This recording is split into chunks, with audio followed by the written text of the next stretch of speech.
Shalom saudara, puji Tuhan dalam kasih karunia-Nya kita tentunya tetap sehat-sehat dan baik-baik saja. Amin.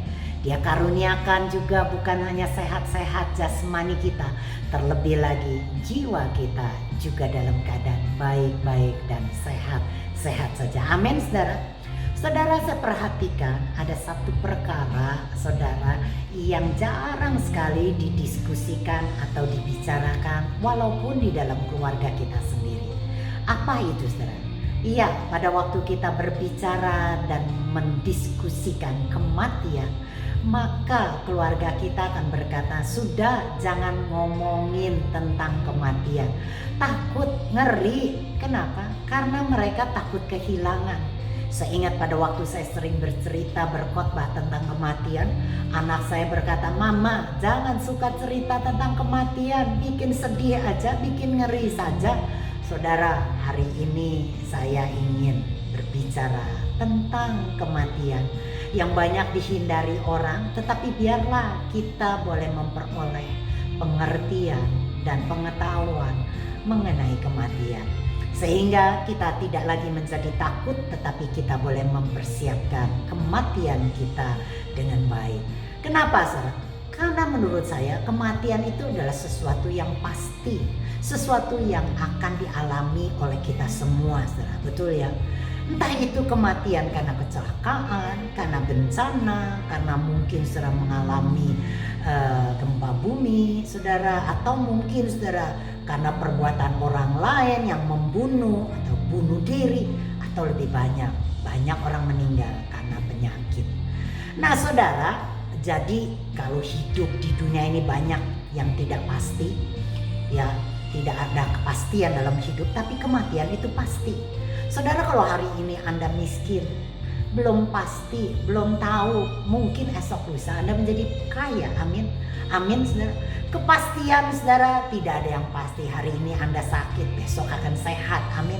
Hari ini orang biasa, Anda menjadi orang biasa, tapi siapa yang tahu? Tidak ada pasti. Tidak harus pasti Anda terus menjadi orang biasa. Siapa tahu Anda menjadi orang yang besar dan berpengaruh. Amin. Tetapi yang namanya kematian saudara itu pasti. Maka kita harus mempersiapkan sesuatu yang pasti ini. Apa sih persiapannya? Menurut saya bukan cuma hanya peti mati, bukan cuma hanya baju, sepatu, atau mungkin saudara bunga yang mau dipakai warnanya, atau mungkin tempat di mana jenazah itu disemayamkan, bukan. Tetapi juga dibicarakan saudara, kematian itu juga tentang harta, warisan yang dibagi-bagi saudara, dan juga hal-hal yang perlu dilanjutkan oleh keluarga kita pada waktu kita meninggal dunia. Kewajiban misalnya saja saudara, asuransi atau kartu kredit, atau mungkin hal-hal lain saudara di mana kita harus tetap membayarnya, itu perlu diberitahu kepada keluarga kita, sehingga waktu kita meninggal mereka masih tetap bisa saudara meneruskan kewajiban itu. Amin saudara. Tetapi menurut saya yang terlebih lagi, kita harus mempersiapkan hati kita saudara. Pada waktu semua orang akan menuju kepada kematian, hati itu harus dipersiapkan. Kenapa? Ingat, kematian itu adalah sesuatu yang pasti, tidak bisa dihindari, tidak bisa dilawan saudara. Mau tidak mau, setuju atau tidak setuju, itu harus diterima. Dan saudara ingat, nasihat dari Petrus sangat bagus sekali buat kita saudara. Supaya kita bisa menerima kematian dengan lego, dengan lega, maka coba kita baca 1 Petrus 2 ayat 11 berkata begini saudara. Aku menasehati kamu supaya sebagai pendatang dan perantau, kamu menjauhkan diri dari keinginan daging yang berjuang melawan jiwa. Petrus berkata, kita adalah pendatang, kita adalah orang asing, atau dikatakan kita adalah perantau saudara. Amin. Rumah kita bukan di dunia ini, warga negara kita bukan di dunia ini saudara. Tetapi di dunia ini kita hanya perantau, orang asing, pendatang. Nah saudara, kalau Anda pernah pergi ke luar negeri, misalnya saja Anda jalan-jalan ke Jepang, maka di Jepang itu Anda menjadi pendatang, Anda bukan warga negara Jepang. Saya pernah ke Jepang saudara bersama anak dan menantu serta cucu saya. Ada sebuah peristiwa saudara yang tidak saya bisa lupakan di Jepang. Saat itu ya satu hari saya masuk ke toko bersama menantu saya dan berbelanja. Pilih-pilih barang dan kemudian setelah selesai saudara memasukkan barang-barang, kami pergi ke kasir dan membayarnya. Yang menantu saya sudah menyelesaikan transaksinya bergiliran dan tibalah giliran saya untuk membayar. Saya lakukan bayar, dan tentunya kalau Anda mengerti di luar negeri, pembayaran di toko-toko tertentu itu harus disertakan paspor saya. Dan setelah saya sertakan paspor saya dan akhirnya selesai transaksi, dan kemudian saudara ya kami mau turun dari toko itu, tapi anak saya, menantu saya berkata, "Mama tunggu di sini karena ada barang yang perlu kami beli lagi, lupa." Akhirnya saya tunggu dan tidak lama kemudian beberapa jam menantu saya sudah selesai, kami turun dari toko itu saudara. Dan kemudian saudara menuju perjalanan pulang, kami mau menuju MRT pulang, saya buka tas saya saudara. Dan saya kaget, kenapa? Karena saya dapati paspor saya tidak ada di tas. Wah, kami kalang kabut saudara, karena paspor itu kan nyawa kedua kalau kita keluar negeri, tidak boleh hilang saudara. Apalagi saat itu liburan panjang, kami pergi waktu itu Natal, liburan Natal dan Tahun Baru. Kedutaan di Jepang saudara, ya kedutaan Indonesia di Jepang tidak buka libur.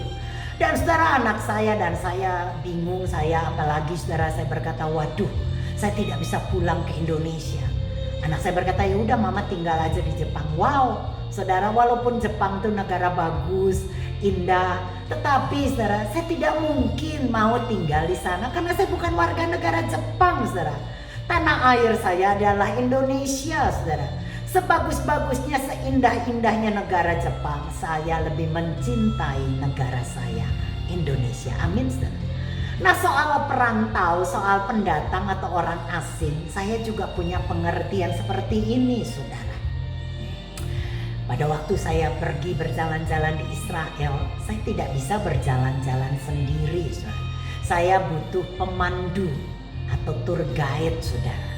Ya, supaya saya tidak membuang-buang waktu, supaya saya tidak nyasar, supaya tidak kesulitan, saudara. Saya pergi, saudara, mengunjungi Israel, tentunya pindah dari satu kota ke kota lain. Saya perlu pemandu jalan, tour guide dari Israel.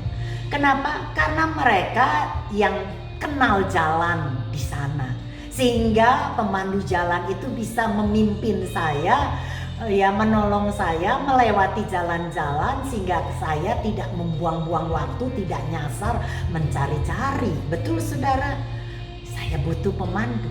Nah saudara, dalam hidup kita dikatakan kehidupan kita adalah sebuah perjalanan. Dan saudara, perjalanan dari kelahiran menuju ke kematian, kita perlu pemandu jalan hidup kita. Tidak ada pemandu jalan yang terbaik selain Yesus Kristus. Kenapa begitu? Iya, karena Yesus pernah menjalani kehidupan dari lahir sampai pada kematian, dan dia tidak mati, tetapi saudara, dia berkemenangan atas kematian dengan mengalahkan kematian dengan bangkit, dan bangkit saudara menandakan Yesus mengalahkan maut. Jadi saya butuh pemandu jalan yang berpengalaman, yang memimpin dalam kehidupan saya. Saudara, bukan saja saya diam dalam kematian, tetapi yang mengalahkan kematian saudara. Dan saudara, hanya Yesus Kristus yang pernah mengalami itu. Dikatakan saudara di dalam saudara Kisah Para Rasul 24 saudara ayat yang ke-17. Dikatakan jika Kristus tidak dibangkitkan, maka sia-sialah kepercayaan kita. 1 Korintus 5 ayat 17 mengatakan begitu saudara. Kalau Yesus tidak dibangkitkan, maka percuma kita percaya kepada Kristus. Kisah Para Rasul 24 ayat 15. Kisah Para Rasul 24 ayat 15 mengatakan, aku memiliki pengharapan kepada Tuhan bahwa akan ada kebangkitan orang mati baik orang yang benar maupun orang yang tidak benar. Jadi saudara, kita punya pengharapan di dalam Kristus akan membangkitkan kita. Di dalam kematian kita akan dibangkitkan. Amin saudara. Kita punya pengharapan. Orang dunia punya pengharapan, mudah-mudahan, moga-moga saja.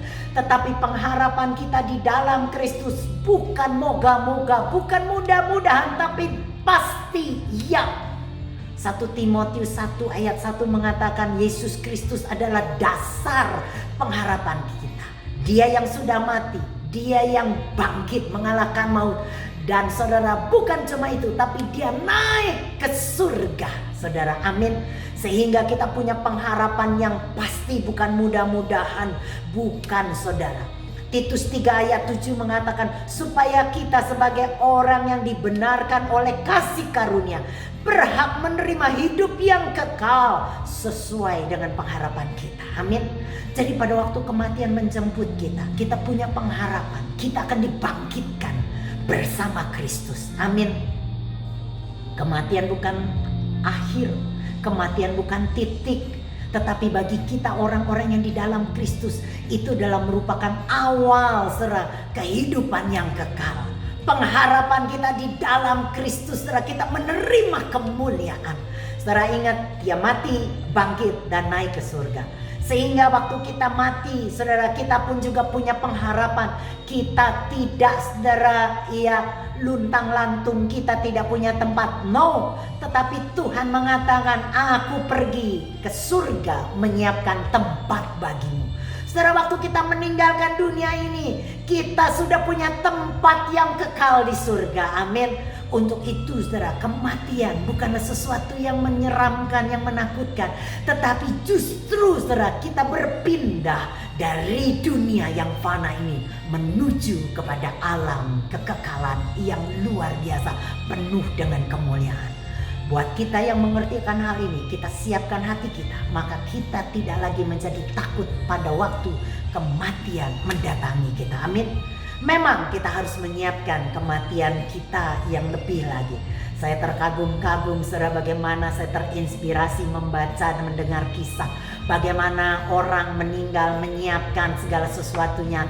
Dia siapkan bajunya sendiri saudara, dia modelnya kayak gimana supaya dia seneng saudara, memakai sepatu yang kayak gimana. Peti matinya dia pesan sendiri, bunganya saudara, ya dia pesan sendiri, dia sudah siapkan semuanya. Bahkan dia sudah wariskan hartanya sudah di dalam surat wasiat kepada anak cucu menantunya, sehingga tidak akan pernah terjadi pertengkaran. Dia sudah siapkan begitu rupa. Bahkan saudara, kata-kata penghiburan, kata-kata saudara yang ditempelkan saudara di rumah duka, itu pun dia sudah bikin. Saudara, luar biasa. Bukan cuma itu saudara, tetapi dia juga mewarisi iman, pengharapan dan kasih. Sehingga pada waktu meninggal saudara, anak-anaknya tahu sekali saudara, bahwa orang tuanya ini dipanggil pulang. Kenapa? Pada waktu saudara dia mau dipanggil pulang, malamnya dikumpulkan anak menantu cucunya. Dan dia berkata, besok aku akan dijemput oleh malaikat.